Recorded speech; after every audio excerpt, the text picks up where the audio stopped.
Healthcare World Summit and Awards. Thank you. Can you please briefly introduce yourself? I'm Dr. Shelly Mahajan. I'm the lab director at Mahajan Imaging Labs. The very first question I would like to ask you is, with the evolution of technology and technological advancements in diagnostic industry, how do you see the future of AI and ML in this particular field?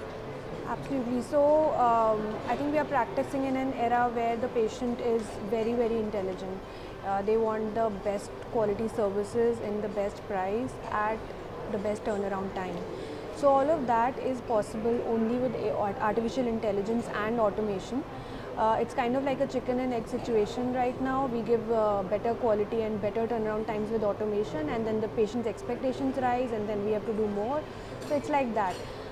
Today we can track the patient's journey right from collection to the report delivery. We can analyze their waiting times, the patterns, the trends, and then work on them again, which helps us in providing better services in future. So this was just a very small example on where we are applying artificial intelligence today or automation today. Apart from that, in terms of technology, in terms of testing platforms, in fact in the testing platforms also there is artificial intelligence now which is analyzing the quality of sample, the quality of results, and the report quality is unquestionable in the best turnaround times. So definitely with the rapidly evolving healthcare system right now, we as a country, I think we are adopting such brilliant automated solutions and applying them to the patients, even though our patient is paying out of their pocket.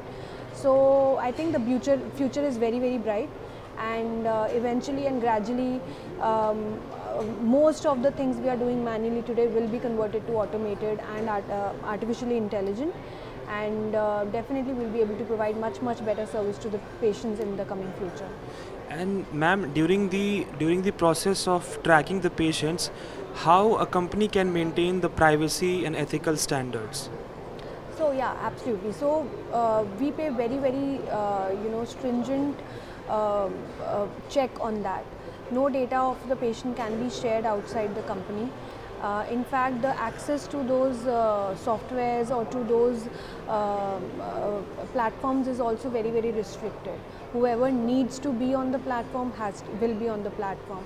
So our lab information systems are divided in a way that a technician will only see what he's supposed to see, a doctor will only see what she or he is supposed to see.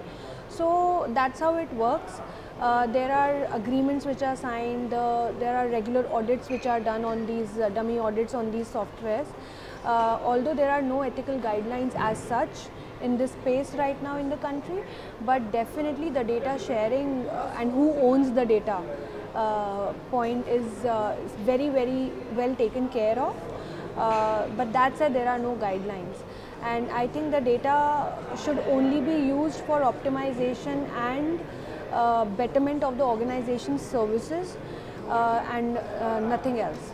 So in fact, in all our consent, usually when we take a blood sample or when we do a test, a consent is taken from the patient that no data will be